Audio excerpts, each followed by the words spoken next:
I keep you waiting. Good afternoon. It's wonderful to see the holiday decorations here in the White House. Tomorrow I'm going to light the National Christmas tree to help kick off the holiday season. Whatever you celebrate, we're looking ahead to a brighter and happier December with an economy markedly stronger than it was last year. It's been a tough couple of years, but we've made incredible progress. And today, I'd like to speak about some of the steps we're taking to address challenges in the economy and how those actions are already starting to pay off for American families. First, however, I want to quickly reiterate what I spoke about on Monday concerning Omicron, the variant, and the steps we're taking to combat it. As I said, this new variant is a cause for concern, but not a cause for panic. We have the best vaccines in the world, the best medicines, the best scientists. We're learning more every single day, and we'll fight this variant with science and speed, not chaos and confusion. So let me repeat what the doctors and scientists have affirmed. The best protection against Omicron is getting a booster shot. Right now, about 135 million Americans are eligible for a booster, but only about 40 million have gotten one thus far. If you're over 18 years of age, you got vaccinated before June 1, go get your booster shot today. And if you're not vaccinated, now's the time to get vaccinated and take your children to get vaccinated. Every child over the age of 5 can get a safe, effective vaccination. Tomorrow, I'll be putting forward the next steps we'll be taking to fight COVID this winter, not with shutdowns or lockdowns, but with more widespread vaccinations, boosters, testing, and more. Now, onto the economy. If you watched the news recently, you might think the shelves in all our stores are empty across the country, that parents won't be able to get presents for their children on this holiday season. But here's the deal. For the vast majority of the country, that's not what's happening. Because of the actions the administration has taken in partnership with business and labor, retailers and grocery stores, freight movers and railroads, and those shelves are going to be stocked. And many have heard that the CEO of Walmart, who I met with this week, speaking about the steps we've taken. He said, and I quote, "The combination of private enterprise and government working together has been really successful all the way through the supply chain. There's been a lot of innovation," end of quote. Here's what the progress has looked like. The first thing we had to do was speed up the operations at our ports. Americans are buying more goods than ever, and a lot of those goods come through our ports. 40% of the goods that come into the country on the West Coast come through 2 ports, Los Angeles and Long Beach. To help relieve congestion, I brought together labor and management and asked them to step up and cooperate more, to move forward in operating those ports, not 5 days a week, 40 hours a week, but 24 hours a day, 7 days a week, by adding more shifts at night and on the weekends. Then we had to make sure that people could transport those goods from the ports to stores and homes across the country. We've broken up log jams there as well. Private sector port terminal operators at the ports of Los Angeles and Long Beach, for example, have announced that they're going to eliminate fees when truck drivers come into the port to pick up the containers, if they do it at night or on the weekends, when roads are less congested. Working with my administration, a major ocean carrier, the 4th largest in the world, announced on Monday a new $100 discount when containers are picked up quickly, with larger discounts for nighttime and weekend pickups. And we announced this week that we're extending through February extra flexibility that allows truckers to drive more hours when they're transporting critical goods like gas, food, and medical supplies. Paired with these important safety measures, all of them are going to help move goods more quickly and get products that people want onto the shelves all across the country. Over the last month, the number of containers left sitting on docks, blocking movement to those stores, was for over 8 days. Now it's down by 40%, which means they're heading to shelves and stores more quickly. That's an incredible success story. The ports of Los Angeles and Long Beach have moved 16% more containers so far this year than last year. By working with business and labor, my administration has been able to handle the huge surge in goods moving through some of our biggest ports. And that's translated into shelves across our country being well stocked. You don't have to take my word for it. On Monday, I convened a group of CEOs from some of the largest retailers and grocery stores in the nation, as well as companies who work with small businesses across America, including the CEO of Walmart, as I mentioned, along with Best Buy, CVS, Samsung, Mattel, Etsy, and QVC. My administration has been working with many of the CEOs and others to keep these goods moving through our supply chain to ensure the shelves are stocked heading into the holiday season. The CEOs I met with this week reported that their inventories are up, shelves are well stocked, and they're ready to meet the consumer demand for the holidays. The CEO of Etsy represents over 5 million small businesses and entrepreneurs. He told me, and I quote, "Our survey data says they are less concerned about supply chain challenges this year than they were last year," end of quote. I've also spoken with the CEOs of UPS and FedEx, which are on track to deliver more packages than ever. Now, I can't promise that every person will get every gift they want on time. Only Santa Claus can keep that promise. But there are items every year that sell out that are hard to find. Some of you moms and dads may remember Cabbage Patch Kids back in the 80s, or Beanie Babies in the 90s, or other toys that have run out at Christmas time in past years when there was no supply chain problem. But we're heading into a holiday season in very strong shape. It's not because of luck. We averted potential crisis by figuring out what needed to get fixed, and then we brought people together to do the hard work of fixing it. That's exactly what we're doing with the second concern I want to talk about today, prices. Here are a few things you should know. Just about every country in the world is grappling with higher prices right now as they recover from the pandemic. In the United Kingdom, price increases have hit a 10-year high. In Germany, a 28-year high. In Canada, price increases are the highest they've been since the 90s. This is a worldwide challenge, a natural byproduct of a world economy shut down by the pandemic as it comes back to life. Prices are still out of sync as the world comes back.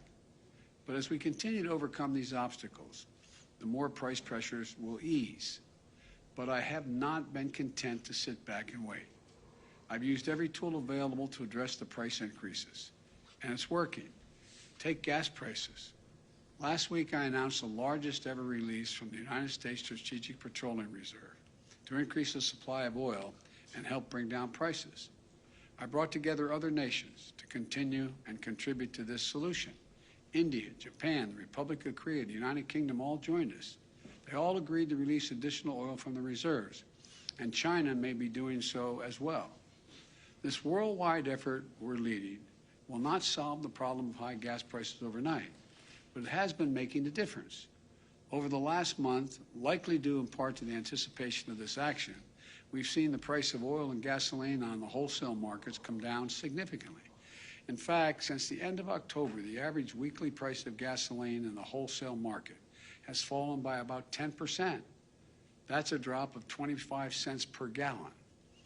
Those savings should reach the American people very soon, and it can't happen fast enough. And I've asked the Federal Trade Commission to consider whether potentially illegal and anti-competitive behavior in the oil and gas industry is causing higher prices to be maintained for consumers when the overall cost of oil is down. We can also ensure that American people are paying a fair price for gas. So let's take a step back and take stock of where our economy is. Wages are up. Thanks to the American Rescue Plan, we've delivered significant tax cuts for families raising kids. Tax cuts and rising wages for middle-class families mean the Americans on average have about $100 more in their pockets every month than they did last year. About $350 more each month than they did before the pandemic, even after accounting for inflation. Let me repeat that. Even after accounting for rising prices, the typical American family has more money in their pockets than they did last year or the year before that. In fact, we're the only leading economy in the world where household income and the economy as a whole are stronger than they were before the pandemic. You know, there are other signs of strength too. The number of small businesses up by 30% compared to before the pandemic. Thanks to the American Rescue Plan, we've cut child poverty in America by more than 40%. Think about that. Millions of children who spent last Christmas in poverty will not bear that burden this holiday season. And the Treasury Secretary, Janet Yellen, described it yesterday that it is, quote, a profound economic and moral victory for our country, end of quote. Since I took office, we've had a record job creation, 5.6 million new jobs since January 20th of this year. The unemployment rate has fallen to 4.6%. We're seeing more new small businesses, higher wages, and more disposable income. Fewer children in poverty, fewer people getting unemployment checks. None of this was inevitable. It was because of the American Rescue Plan, which virtually every Democrat in Congress voted for and every Republican voted against. It was because of the hard work my administration has done to try to solve the challenges in our economy instead of just pointing fingers and complaining. Now it's time to build on our success and cut costs further for families. That's what my Build Back Better plan does. It will lower out-of-pocket costs for child care, elder care, housing, college, health care, and prescription drugs. These are the biggest costs that most families face. In fact, a new independent analysis released today showed that my Build Back Better plan would mean $7,400 in tax cuts and savings for the typical family with the typical family of 4 with 2 kids. 17 Nobel laureate winners in the Nobel economic winners have written a letter affirming that this bill will reduce inflationary pressure in the economy. 2 of the leading rating agencies in Wall Street confirmed this month that my plan will not add to inflationary pressures. In fact, they will, quote, take the edge off of inflation. Now my Republican friends are talking a lot about prices, but they're lined up against my Build Back Better plan, which would go right at the problem for rising costs for families. Why is that?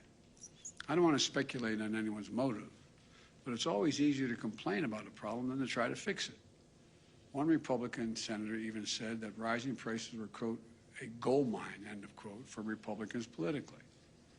Imagine rooting for a higher cost for American families just to score a few political points. The fact is, the Build Back Better plan is fiscally responsible. It's the first major piece of legislation in more than a decade that is not only fully paid for, but will generate more than $100 billion in deficit reduction. It fully covers the cost of its investments by making the largest corporations and the richest Americans pay a little more in taxes. Think about that. That's a trade-off worth making, in my view. Having those who have done very well pay their fair share in order to provide a little breathing room for millions of American families. But my critics don't seem to agree. They have a lot of speeches about high prices, supply chain, and other challenges we're facing, but they don't offer any answers. So they're just doing the no vote. That's their plan, vote no. But what does that mean? What does a no vote mean on this bill? Not on cable news, not on Fox, not in the real world, in your life, around your kitchen table. Well, here's what it's going to mean. It means for millions of American families, this bill, that the bills you're paying right now for daycare could be substantially lowered, capped at 7% of your income. But the Republicans said no, pay more. It means the bills you're paying right now to take care of your elderly parent could have been lower, a lot lower. But Republicans said, no, don't vote for this bill, pay more. It means the cost of your prescription drugs could have been lower, a lot lower. Republicans think that those 200,000 children, for example, who need regular doses of insulin should continue to pay as much as $1,000 a month instead of $35 a month. Think of that. Not only affects the health of a child and the family, but imagine you're being a parent and not being able to afford $1,000 a month. Not only risks the health of your child, but it robs you of your dignity. The list goes on. But the point's the same. What I proposed is a way to lower some of the most difficult costs families have to pay every month by asking big corporations, 40 of the Fortune 500 companies paid zero in taxes, making $40 billion in the process. And the wealthiest Americans pay their fair share in taxes. Look, remember, we're in a situation, as far as Republicans are concerned, they'd rather the bills at your kitchen table be higher so the tax bills of corporate conference rooms and big mansions can be lower. In this case, let me tell you something. Nothing will be more expensive for American families than a no vote on the Build Back Better plan. I believe we simply can't afford to do nothing and wait and see what happens. In the moments we face today, that just isn't a responsible course. We live in uncertain times. Families are anxious about COVID, the economy, the cost of living. And the way to relieve that anxiety is with consistent, determined, focused action. I started my presidency with the American Rescue Plan. Now that law is carrying our nation forward on vaccinations, boosters, keeping our schools open, and so much more. I designed it as a year-long plan because I knew we'd have a lot of obstacles to overcome. Next, we passed the Bipartisan Infrastructure Law because a lot of our infrastructure is crumbling. We have to prepare ourselves to compete and win the 21st century global economy. For most of the 20th century, we led the world by a significant margin because we invested in ourselves, not only in our roads and highways and bridges, but in our people and our families. We built the interstate highway system. We invested to win the space race. We were among the first to provide access to free education beginning back in the late 1800s. These decisions to invest in our country and our families were a major reason why we were able to lead the world for much of the last century. But somewhere along the way, we stopped investing in ourselves. America is still the largest economy in the world. We still have the most productive workers and the most innovative minds in the world. But we've risked losing our edge as a nation. Our infrastructure used to be the best in the world. Today, according to the World Economic Forum, we rank 13th. And we have to invest in our greatest asset as well, our people. For example, we used to lead the world in educational achievement. Now the Organization for Economic Cooperation and Development ranks America 35 out of 37 major countries when it comes to investing in early childhood education and care. We can't be competitive in the 21st century global economy if we continue to slide. One of the reasons I believe so firmly in this is because I know what this country can be. We've always been a nation of possibilities. We didn't become this nation we know by dreaming small. Throughout our history, we've emerged from crisis by investing in ourselves.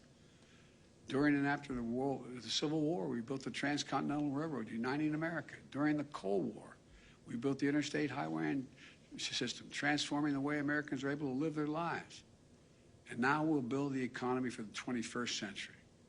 I truly believe that 50 years from now, when historians look back on this moment, they're going to say this was the beginning of the moment when America won the competition for the 21st century. I think that's what we're going to see happen, God willing. May God bless you all, and may God protect our troops. Thank you very much.